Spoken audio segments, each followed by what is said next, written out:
Hey friends, মোৰ চেনেললৈ আপোনালোকক স্বাগতম জনাইছোঁ। আজি মই ঘৰতে বাৰ্গাৰ বনাইছিলোঁ। যেহেতু বাৰ্গাৰটো আমাৰ ল'ৰা-ছোৱালীসকলৰ ফেভৰেট হয়, মই যেতিয়া বনাইছোঁৱে ভাবিলোঁ আপোনালোকৰ লগতো মই ৰেচিপিটো শ্বেয়াৰ কৰোঁ। আশা কৰোঁ আপোনালোকে ভাল পাব। আহকচোন তেনেহ'লে ভিডিঅ'টোৰ মাজলৈ যাওঁ। প্ৰথমতে মই বাৰ্গাৰৰ ভিতৰত টিক্কিটো বনাবলৈ ডাঙৰ সাইজৰ আলু 4টা লৈছোঁ। আলুকেইটা মই মিহিকৈ পিটিকি ল'ম যাতে গোটা অংশ নাথাকে। আমাৰ আলু পিটিকা হৈ গৈছে। এতিয়া মই কেৰাহী এখনত 2 চামুচমান তেল দি তাতে এটা পিয়াজ সৰু সৰুকৈ কাটি দিছোঁ আৰু লগতে আদা বটাও দিছোঁ। এতিয়া আমি অলপ ৰঙচুৱা হোৱালৈকে পিয়াজখিনি ভাজি থাকিম। লগতে আধা চামুচ জিৰা আৰু আধা চামুচ ৰেড চিলি পাউডাৰ দি দিছোঁ। এয়া আমাৰ পিয়াজখিনি ৰঙচুৱা হৈ গৈছে। তাৰপিছত আমি আলুখিনিও তাৰ লগত মিলাই দিম। মিলাই পেলাই আলুখিনি অলপ দেৰি ভাজি থাকিম। আধা চামুচ চাট মছলা দি দিম।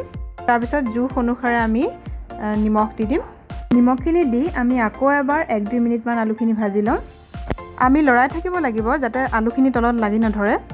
এতিয়া মই গেছৰ ফ্লেমটো অফ কৰি দিছোঁ আৰু অলপ পিঠাগুড়ি দি দিছোঁ যাতে আলুখিনিত অলপো মইশ্চাৰ থাকিলে পিঠাগুড়িখিনিয়ে শুহি লয়। লগতে মই ধনিয়া অলপ কুটি দি দিছোঁ। এতিয়া গোটেইখিনি একেলগে মিহলাই ল'ম। তাৰপিছত আমি মিক্সাৰটো কাঁহী এখনলৈ বাঢ়ি থ'ম আৰু ঠাণ্ডা হ'বলৈ দিম। এনেদৰে মিক্সাৰখিনি হেতা এখনে মেলি মেলি দিম।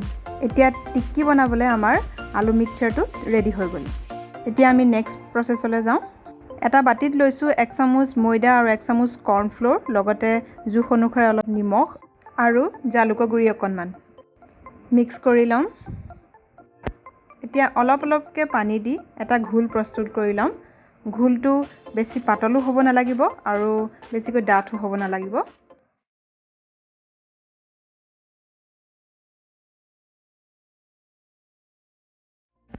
ঘোলটো এনেকুৱা হ'ব লাগিব কনচিষ্টেঞ্চিটো তাৰ। ইতিমধ্যে আমাৰ আলু পিটিকাখিনি ঠাণ্ডা হৈ গৈছে। সেয়েহে আমি এতিয়া আলু পিটিকাখিনিৰ পৰা লাডু বনাই ল'ম। যিমানটা দৰকাৰ হয় সিমানটা। মই গোল শ্বেপ এটা দিবলৈ চেষ্টা কৰিছোঁ, অলপ ডাঠকৈ।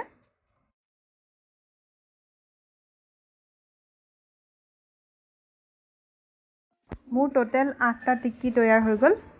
এতিয়া ফ্ৰাই কৰিবলৈ বাকী আছে। মই কৰ্ণফ্লেক্সৰ গুড়ি অলপ লৈছোঁ। আপোনালোকে ইয়াৰ পৰিৱৰ্তে ব্ৰেড ক্ৰাম্বছ ল'ব পাৰে। জাষ্ট কৰ্ণফ্লেক্সখিনি মই মিক্সিত গুড়ি কৰি লৈছোঁ। অলপমান ময়দা মই এক্সট্ৰাকৈ লৈছোঁ।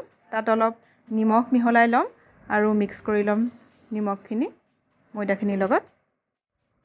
এতিয়া আমি ফাৰ্ষ্ট এটা টিক্কি ল'ম। টিক্কিটো প্ৰথমতে শুকান ময়দাখিনিত অলপমান সানি ল'ম আৰু এক্সট্ৰা ময়দা যিখিনি আছে সেইখিনি জোকাৰি লওঁ। তাৰপিছত যিটো ঘোল প্ৰস্তুত কৰিছিলোঁ মই ময়দা আৰু কৰ্ণফ্ল'ৰৰ, তাত ডুবাই দিম।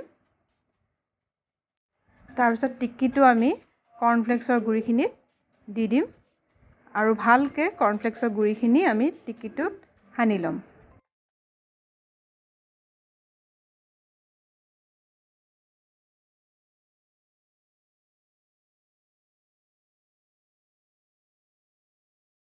মই এনেদৰে গোটেইখিনিতে সানি ল'লোঁ। এতিয়া কেৰাহী এখনত আমি অলপমান তেল ল'ম। লৈ পেলাই এটা এটাকৈ টিক্কি আমি ফ্ৰাই কৰি যাম। টিক্কিখিনি ফ্ৰাই কৰোঁ মানে আমি বাৰ্গাৰৰ বানখিনি পেন এখনত অলপমান বাটাৰ লগাই পেলাই সেকি ল'ম। এতিয়া মই চীজ এডোখৰ গ্ৰেট কৰি ল'ম। যিহেতু মোৰ ওচৰত স্লাইচ চীজ নাই, আপোনালোকৰ যদি আছে আপোনালোকে ইউজ কৰিব পাৰে। এতিয়া নেক্সট প্ৰচেছলৈ যাওঁ আমি। বাটি এটাত মই অলপ মেয়নিজ লৈছোঁ।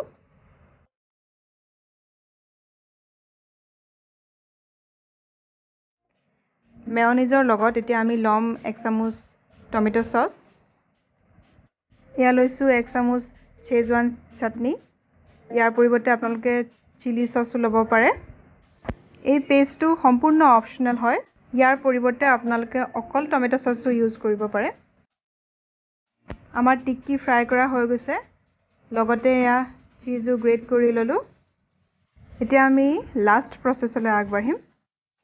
ফাৰ্ষ্ট এয়া মই 2খন বান লৈছোঁ। তাত মই গ্ৰেট কৰা চীজ অলপ দিয়ে ল'লোঁ। এতিয়া এটা টিক্কি দি দিছোঁ।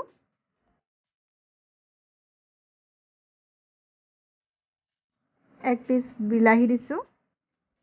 সৰু সৰু ৰিং কৰি পিঁয়াজ দি দিছোঁ। আৰু ইখন বানত মই তৈয়াৰ কৰি লোৱা পেষ্টটো সানি দিছোঁ। মই এইখিনিয়ে দিছোঁ। আপোনালোকে ভাল পোৱা আৰু বেলেগ ভেজিটেবলছো আপোনালোকে তাত সোমোৱাই দিব পাৰে আৰু টেষ্টি কৰিব পাৰে। মই চিম্পলকৈ এইকেইটা বস্তু দিয়ে বনালোঁ। আপোনালোকে মোৰ ভিডিঅ'বোৰ চাই কেনে পায় প্লিজ কমেণ্টত জনাব। এতিয়া দুইখন বান একেলগে জপাই দিম। আমাৰ চিম্পল এণ্ড টেষ্টি বাৰ্গাৰ তৈয়াৰ হৈ গ'ল। এতিয়া মাইক্ৰ'ৱেভ বা টাৱাত অলপমান গৰম কৰি পৰিৱেশন কৰিব পাৰিব।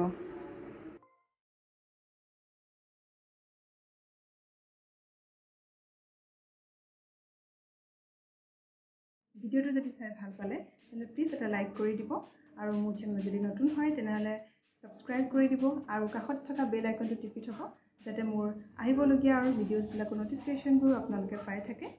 তেনেহ'লে আজিলৈ আহোঁ। আকৌ এটা নতুন ভিডিঅ' লৈ অহা প্ৰতিশ্ৰুতিৰে ধন্যবাদ।